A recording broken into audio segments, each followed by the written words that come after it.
We just run it? Yeah, hell yeah. All right. 3, 2, 1. All right. Welcome back to another episode of the Chips and Chops podcast. Today I want to shout out our sponsors real quick. So we have Stockroom East, which is a collaborative community space here in South Bend. It offers a podcast video studio that we're in right now, free Wi-Fi, conference rooms, and much more. So look in our description. There'll be a link down there to connect you with them. And I also want to shout out our other sponsors today. We have Nick Wynn, Cole Mowers, and Aiden Deal. So shout out to you guys. Yes, the emotional supporters. The emotional supporters. Very loved. All right, so today we have on Justin McCormick, who is now a country singer who was actually born here in South Bend. So Justin, how are you doing today? I'm doing great, guys. How are you both? Doing good. We're chilling, yeah. So when did you develop a passion for music? Well, it was actually like when I first grew up. So my grandpa actually played in a local country band. Like they did like the VFW, kind of all the military club scenes. Yep. And like even when I was like 4 years old, he'd like sneak me in like the back door at the bars just to like bring me up on stage. And even when he'd be rehearsing for the shows, like I'd always just be on the mic like singing. So wait, like how old were you at this? You're 4 years old? Probably like 4, or Oh, like really? even younger. So Wow. I always just grew up around music. And that was here in South Bend? Yeah, this is in South Bend. Okay, so I haven't talked to you. How old are you? I'm 20. 20? 20, Okay. yeah. So wow, just 16 years ago you were 16 years ago. That's so Yeah. long. Yeah. And then so was your relationship with your grandpa was really meaningful? Is he still doing music or? Yeah, so it was actually really cool. I mean, like in the past few years, like with my music kind of starting to grow too, I actually brought him down to Nashville to record on one of my songs. So I'd written a song called Bentley, Paisley, Chesney, kind of about that era of us working together. Because like Dierks Bentley, Brad Paisley, and Kenny Chesney were 3 artists we always listened to. Yeah. And so I brought him down to record his steel guitar on that track. So it's really cool having that with him. And That is so he still awesome. supports me like 100%. When would It's you good. say? It's good. Yeah, it's good to have that one main supporter. For sure. Yeah, like your day one. Yeah. And I mean, I always know whenever I send him a demo or like anything I'm working on, like he's going to shoot me 100%. Like, Yeah. I appreciate that. Yeah. Yeah, family is good for that. Yeah. So. For sure. So when did you realize that you would want to pursue something with your music? For sure. Honestly, I feel like it was even at that young age that like I never like saw it as just like something I was doing for fun. I always wanted to be like doing it professionally. Yeah. But I mean, I feel like it was in high school where like just like the power of social media and all that stuff where I was like, oh cool, like we're at a day and age now where like you don't even have to be like in Nashville. Like you can just start posting content and like kind of started growing your career like in South Bend. So it's easier to grow if you're in Nashville because it's like for the country sure. music For sure. hard or whatever. But South Bend, you can do it too. Yeah, I mean, especially even with the pandemic, I learned, like, I mean, anything can be done over Zoom. And, like, that's even how I do a lot of my writes now is just living in LA now, like, a lot of virtual writes just over Zoom. Yeah, no, that's really cool. Why do you live in LA? Like, I mean, if Nashville is like the heart of country music, what makes you like think like LA is best for your career? So it's actually a funny story. I have a friend that we both run a Starting Small podcast. I do music. He does Business Founders. And he actually had Patrick Schwarzenegger on his podcast. Wow. And then he got a job offer. So he's working in their marketing department out there. And So he got a job from podcasting? Yeah, so he got a Oh, job that's so cool. for That's Patrick so cool. Schwarzenegger. So he got moved out there, and he's like, dude, like, I'm looking for a roommate. And I know Nashville's, like, still the end goal for me, but I was like, I might as well go write some songs, like, in L.A. and just see the scene out there, too. That is so cool. Yeah. So, I mean, even when you were 4 years old, you knew that you wanted to pursue music. Is that something that, you broadcasted to the world right away? Like, I would say when I was 4 years old, I told everyone I wanted to be a fireman. Like, is it so, like, I would tell, I had a fire truck bed. I couldn't sleep in a regular bed. I had to be in the fire truck with a bunch of stuffed animals. Yeah, I feel like for me, it was definitely something I always did. Even at, like, I remember second grade, I did a full Elvis costume for, like, Halloween, showing up to school and, like, was still doing, like, impersonations. I was like, welcome to Las Vegas, baby. Just, like, stuff like that. So I was always trying to be the entertainer. So it wasn't always country music then? It was always country music, but, I mean, it's always been every genre. Yeah, of just music, genre. I mean. Yeah. Yeah. That's so cool. Was it so you did broadcast it to your friends, your peers, your teachers? Yeah, and I mean in grade school I didn't get like it was probably the joke back then to them. Yeah, Like, they didn't think it who was is that this guy? cool. But yeah, as I slowly got into high school or stuff, people started to kind of thinking differently of it. But I mean, when you're younger, I mean people don't More people are into like sports and stuff like that. Right, for sure. It's like when you're Everyone a kid, wants to be a professional athlete when Yeah. you're a kid. Right. So I want to go to the NFL. I mean, that's Yeah. a pipe dream, but I mean, it's possible if you really put in the work, right? Just like becoming a singer would be. For sure. So what grade school did you go to? I went to St. Matt's. It's Okay. on the south side. Yeah, so I mean, I went to Holy Cross. Oh, okay. And then I was a Christ King. Yeah, cool. so it's an ICCL connection. Yeah, we know people from St. Madison.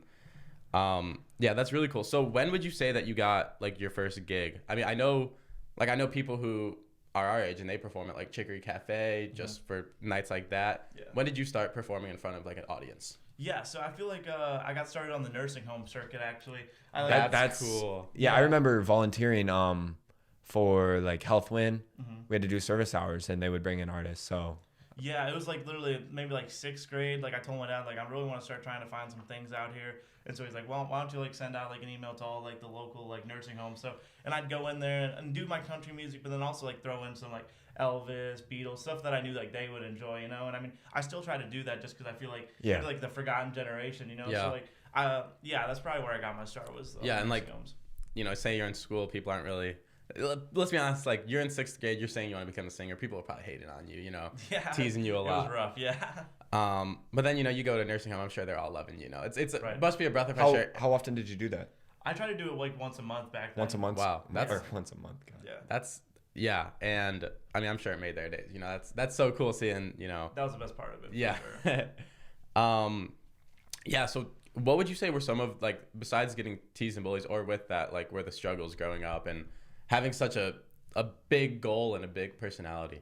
Yeah, for sure. I mean, like you said, like not only like just at that young age, like having peers like not like it. I feel like even from a young age, like I was really hard on myself, thinking like, man, like how am I gonna do this? Or like, the comparison game is always a killer in music or in any like thing you're in. So like even just like at that young age, I was like comparing myself to someone that was like in their 40s doing music, like mad that I wasn't at their like spot when like I hadn't put in like that 20 years of work like they did. Yeah, right. Yeah, I remember I mean, since I was a little kid, my dream was always to go to Notre Dame, right? So I put like, that was like the end goal for me. And I put so much time into school, kind of neglected a social life. And now like, I kind of like gave up the dream, but I'm so happy I did. Cause it's like, I don't want to beat myself up over something that's maybe not even that amazing in the end. You know, I could have a great time at any college. Right, for sure. But I remember, I mean, I would say I'm even someone who would like, you know, make fun of someone who says, oh, I'm going to go to the NBA. I'm like, no, you're not. Yeah. You know, it's like, it is a messed up thing to do, you know, like looking back, I definitely regret that, but I think it's just a phase that kids go through. Oh yeah, it's just kids being kids at the end of the day.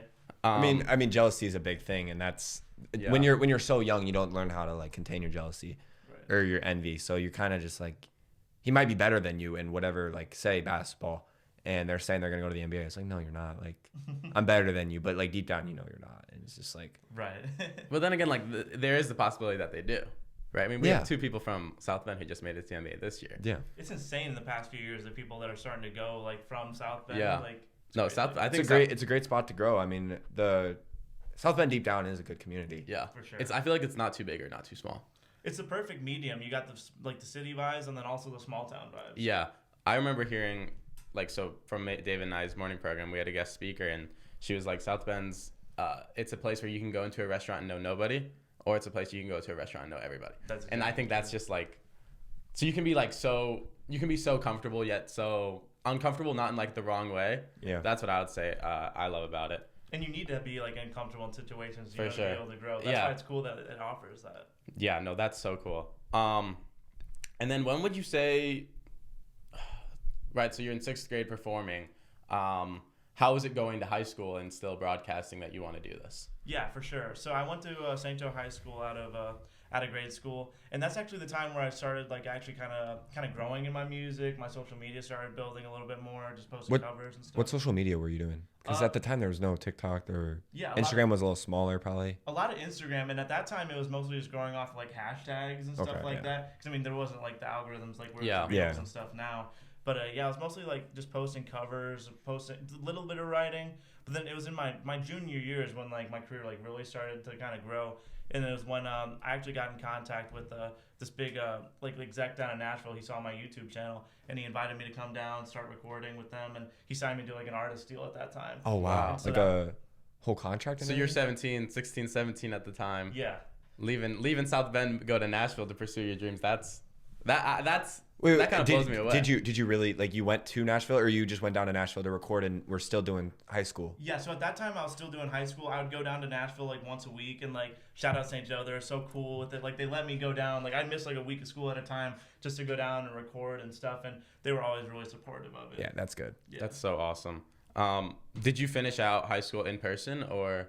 Yeah, so actually, I ended my junior year, my stuff, I was recording a lot, and that summer I was really on the road a lot, so I was like, I think like I really want to keep building, so I ended up finishing online through Indiana University actually has an online high school program. Yeah. So I actually got my degree through there. No, that's so awesome. Was that the moment when you realized like you could make it? Like you could, the dream that you've had since you're 4 years old, this is something that really is, Yeah, I was constantly still pushing forward to it, but that was I think that was a big decision for me because it's hard to I was at that time giving up on your senior year. You're saying you're not going to walk at graduation, you're not going to prom, all that stuff, and just like saying no to all that and saying like no, I'm just going to focus on my career. Like I think that was a big decision, and just saying like if I'm going to sacrifice that, like there's not a lot I wouldn't sacrifice. Then you got to then you got to just keep going with it. It's like I already gave up so much, might as well keep giving up more and keep watching myself grow. Then it kind of proves to you that it's worth it, right? Like if you're willing to, not finish out senior year, which is always like the best year, with all your peers. I can imagine that must have been really, really tough.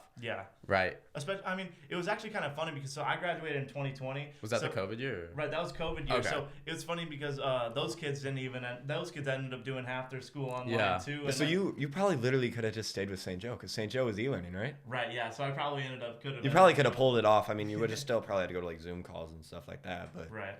I don't know. No, that's. They probably didn't. I don't even know. They didn't have a problem that year, did they? No, they didn't have that big of a problem, and they really wanted me to stay. Like they were offering different, they were like, oh, you can come in these days, or kind of just trying to adjust to my schedule. But at the end of the day, it just wasn't gonna work out with how busy I was at that time. But yeah. So when did you put out your first song?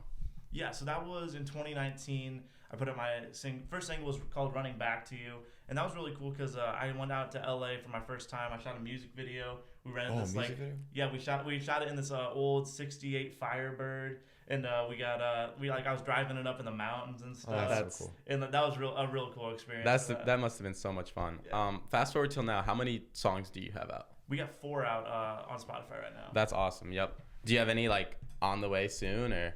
Yeah, so it was actually real cool. A couple months ago now, I got to record my next EP, and this one's really special for me because I recorded at a recording studio called Station West in Nashville. Okay. And as I was talking about Dierks Bentley, Brad Paisley, this is where they record all their records. So it was cool because that sound that I was listening to as a kid, I was recording in that same studio. That's so cool. Wait, so you recorded in the same studio as them? Yeah, so this was one of their studios that I got to record in. And so these are some of my favorite songs, and I'm so excited for them to come out. They're going to come out throughout next year. Yeah. So you have to fly there from LA a lot, or? I haven't flown in from LA yet. When I did that I was still living in South Bend. Oh, you're still living in South Bend. Yeah, so that's only about a 6.5 hour drive. And luckily, being in LA though, it's not hard to get a flight. Yeah. Yeah. What would you say is your all-time favorite moments in your whole music career, right? So for the last basically 16 years. And like a story or maybe 2 stories that made it I really do love doing this. It's actually cool.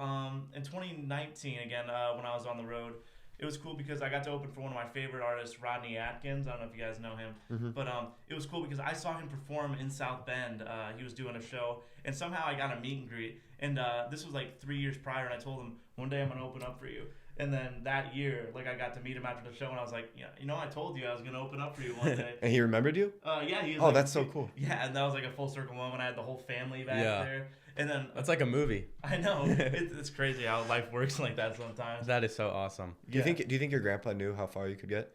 Or you could get there, or did he kind of think you were just kind of doing it for a little fun, instead of doing did you do sports in high school? Yeah, I did football, basketball, baseball up until grade school. And then grade school. Focusing on the music. And then so you just stopped doing sports, and he was like, man, maybe this is just another thing for him. Right. He's gonna drop it when he goes to go to college, do normal things. But I think in high school is when he started taking it seriously. I mean, they all knew that I always loved music, but once I started really pushing it on social media and going down to Nashville is when he was okay, he's gonna try to take this to the next level, Because anyone can still there's still a big scene to be able to just do music and stay in South Bend, but it's a whole nother thing to be able to be no, I want to be a national artist, Yeah. Moving out of your city. Yeah. Yeah, I would understand why say even your family members would have not taken it super seriously. I think throughout my life I've probably gone through 20 phases where I was super fixated on something. I remember, 7th grade I was insanely into the NBA where I would memorize all the stats, like down to the decimal, and I'd go to school and I'd have people quiz me on it. And I'd look at every single morning. I'd spend like 2 hours before school just like looking at it. Wow. So I was like, oh, maybe I'll do something with the NBA. That's my dream. Fast forward to now, I haven't watched an NBA game probably in like 3 years. You know, I'm like, I think I kind of burnt myself out. I can't even watch basketball anymore. Yeah, no, burnout's a real thing. It's like super sad to see, but if you really fixate on something for a while, that's I don't know how you could do that for such a long time. I mean, you did it. You've been doing it for so long. Like it's impressive. Yeah, and I mean, just like anything, like you said, you're gonna get burnt out at times. But I mean, that's why it's just always important to take breaks. I mean, like right now, I'm in town, and just visiting family, taking some time off, and like that's important too for anyone that's writing songs out there. If you're going through writer's block, just maybe take a day, just don't do it, and then like you're gonna come back the next day. You'll come back fresh, and I don't know. Yeah. What would you say your day-to-day looks like, especially like when you're in LA? Yeah, I mean, every day kind of varies. Normally, I'll wake up, do an interview for my podcast. I try to get a couple of those throughout the week. So normally that's about an hour out of my day just doing that. Yeah. I still like self-edit everything, so like that's a lot of just running the promotion for that. And then actually, there's a label that's been kind of scouting me out in LA, so I kind of go work out of their studios. And then kind of just hit the town at night, hit the beach, just hang out. Wait. So the label that's hitting you up in LA are you not still in contract or whatever in Nashville? So that contract ended, and then so when I moved to LA, it was actually crazy. I can't say the name, but I was walking down the street and I saw this guy with a hat on, and he had this label that like everyone knows. And I was like, "Yo, do you work there, or like are you just a fan of them?" And he's like, "No, I work there." And so it's like, "Well, dude, I do music. Like, I love you. Checked it out." And then so we ended up going back in the same store, and then he like circles back around to me. He's like, "Dude, like your music's fire. Like I'm gonna hit you up with my manager." And then that next week, he like brings me into like their studios, and like it's crazy just because like I was the only unsigned songwriter like in that building, like a month and a half into being in LA. So. That's so crazy. Like that's what talking to people on the streets is. Like there's a big stigma like don't talk to strangers. Like yes, that should be a thing.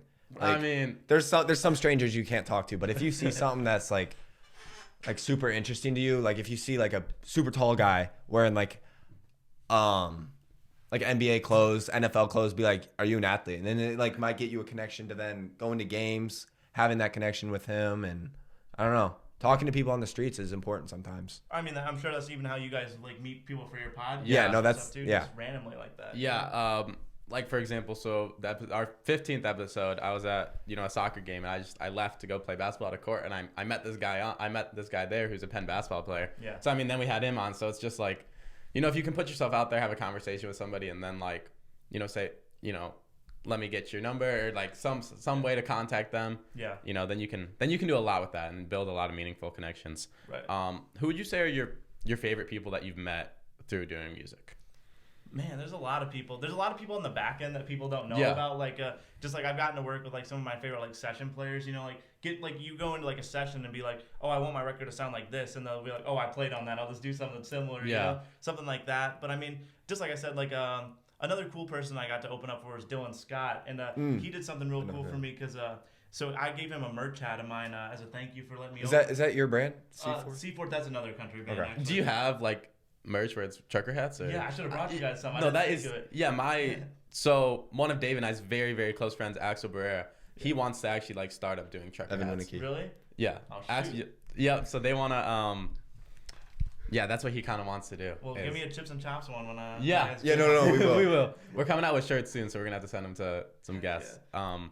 No, that's so cool. Oh, but what I was saying about him was though, so I gave him that hat and he wore it on stage that night that I opened for him, and so like that kind of just taught me like, man, like when I'm in that position, I just want to treat like my openers like with that same respect, and like he didn't have to do that, but like it meant so much to me just like have like someone I respect their music and just show me like, yo, like I support you. Like, that's such a cool thing, like to have like a famous or popular person, like not like popular, but like super high like level in their industry. Mm-hmm. Like when you're that high up, it's so like nice of them to then go down, because like they started where you were. Right. At one time they were not sitting in the Chips and Chops podcast, but they were sitting somewhere and talking to people and like really talking about their dreams and goals, and they made it. So now they should help other people come up. Yeah, and that's why I call my podcast Starting Small. It's because just to remind everyone that everyone starts small. Like everyone starts playing just in their basement or anywhere, Yeah, I mean, I would say even like with Dave and I's podcast, like people will come up to us and like, for example, yesterday we were playing basketball. We're in like this wheelchair basketball league at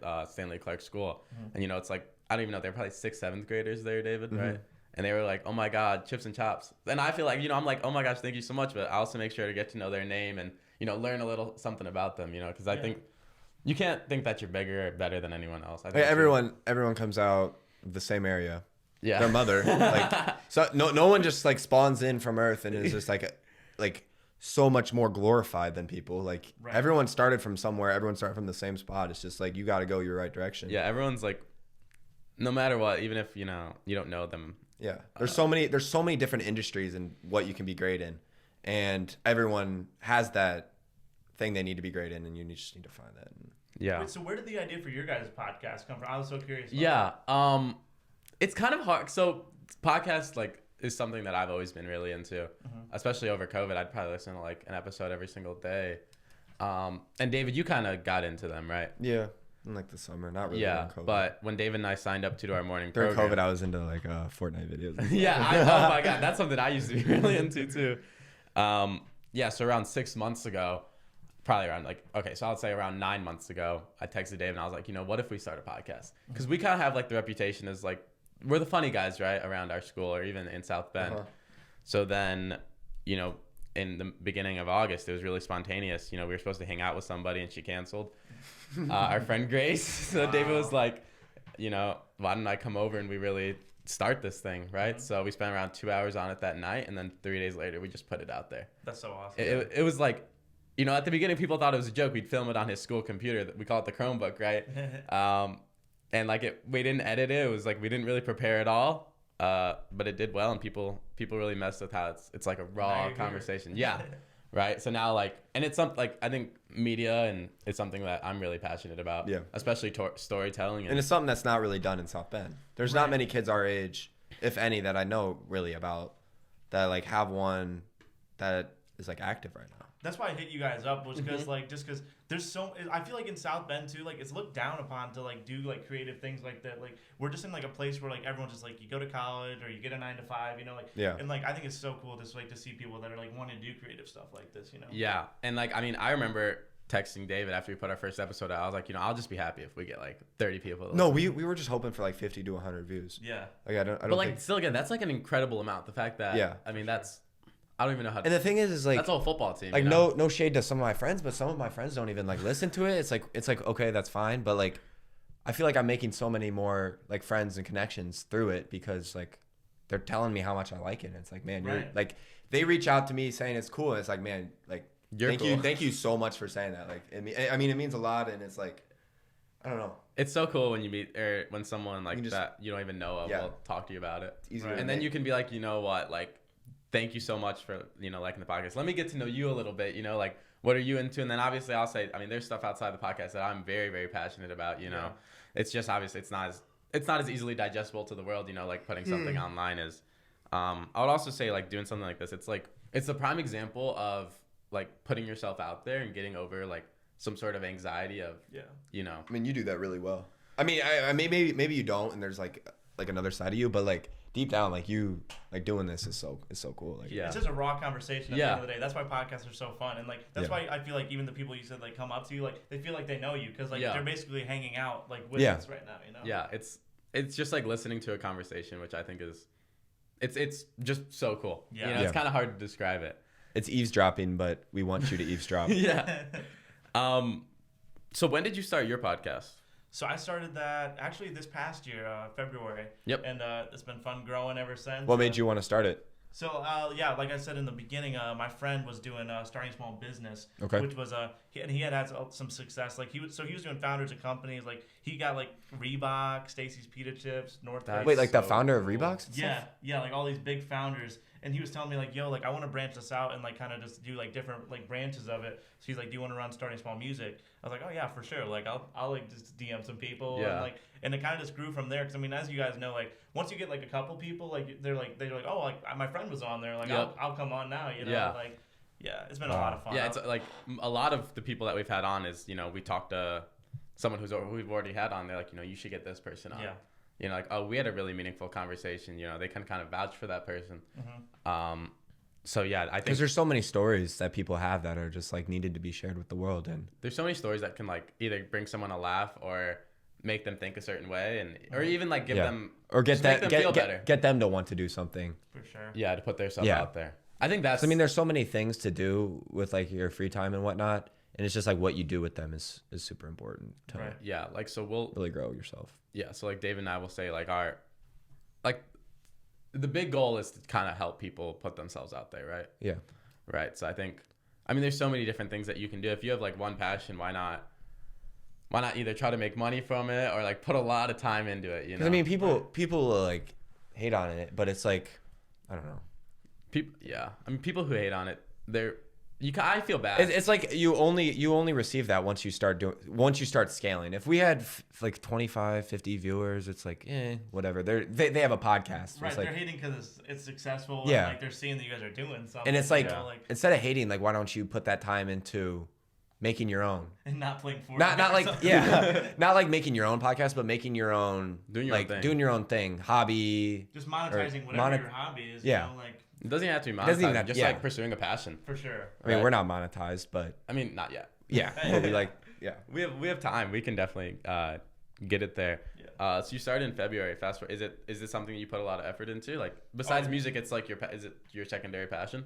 Yeah, for sure. I mean, I just love getting to know people, just like you guys, and just talking. Yeah. And I mean, it's just a learning experience for me every week because like I'm like talking to people that are doing like in like what I want to do in that field, you know. So I definitely like put a lot of time, and not only just like picking out like the best guests, but like just making sure my content's like the best it can be for the viewer and stuff. Yeah. How many episodes do you try to put out? Like even like a month? I do one a week, so it's about 4 a month. And, yeah. Yeah. Who would you say are some of the favorite people that you've had on? Favorite people? There's been a lot. It's how many episodes are you at? Like what are you at? Like 40 in now. 40 in? Wow. Yeah. So one of my favorites is Jamie Mahoberak. I'm a big John Mayer fan, and he plays keyboards for him. And like was in like a bunch of like big bands in the 80s too. That was a really interesting conversation. Rich Redmond, Jason Aldean's drummer, he became real cool. And there's been a lot of people, honestly. Yeah, that is so cool. And it's cool because like I mean after the conversation, I'm sure you guys like see this too. Like they'll like stick around and like want to just be friends. Like they'll be let's grab coffee next time you're in town or something. Yeah, like you can, and you know you guys can keep up with each other's progress, right? Right. I think that's so cool. What would you say are like your short-term goals with music and then with your podcast? Yeah. With music, definitely just putting out the best music I can. I'm the same way with you guys. Like I put out music not only for like the listener. Like I want to be that person that like I'm like I'm going through this too. Like I want you guys, whether it's a good song or like a happy or sad song. Like I'm going through this too. Like so if you guys are going through that, like you can hear it. But I also put out music for like that kid that like is in like grade school, like thinking that they want to do music and like being like, hey, like I'm doing it now. Like you guys can't. Yeah, I did it when I was in grade school. You can do it. Yeah. Right. If you really pursue it. Yeah. But I mean, my big long-term goal is, I mean, being a South Bend boy, I always say I want to come back and sell out Notre Dame Stadium one day. Yeah, that would be so cool. Yeah. That's a great goal to have. Yeah. So you definitely still feel very connected to South Bend. Oh yeah, I mean South Bend will always be my home, and like whatever I can do for the community, like I definitely want to just do whatever I can for the community, like when I get to that level. Yeah, that's so cool. What would you say are some of your long-term goals? I guess probably the long-term goal would be the sellout. Yeah, but do you have any other things that like you want to work on or? Yeah, for sure. I mean, as a songwriter, like it's not only writing. Like I mean, obviously I want to have number ones for myself, but like I want to be a songwriter that like pitches it to other people too. You know, and I want to have like hit records for other artists too. So that's probably a big goal for me, and just kind of just helping as many people as I can along the way. Yeah, that's so cool. So your goal is really to help people who don't feel super confident in what they're doing when it comes to music to kind of break out of that shell and pursue what they're doing. Oh, for sure. At the end of that is so cool. Do you have anything else that you'd like to talk about? I mean, honestly, just I got new music coming out next year. I'm really excited about, so I hope everyone sticks around to hear that. I got a lot of cool music videos coming out to support those songs too. So and hopefully getting back out on the road soon too. That'd be awesome. So can you tell the people where they can find you? Yeah, so on any social media, it's Justin McCormick Music, or also you can go to justinmccormickmusic.com too. Awesome. Website, yeah. Yep, that's so cool. David, is there anything else you wanted to talk about? I'm chilling. Okay, well, thank you again to our sponsors, Stockroom East. Stockroom East, Cole Mowers, Nick Wynn, and Aiden Deal. Shout out you guys. Shout out you guys. And thank you guys too for having me. Yeah, thank you so much. This is a W. This was so fun. Yeah. All right. Peace.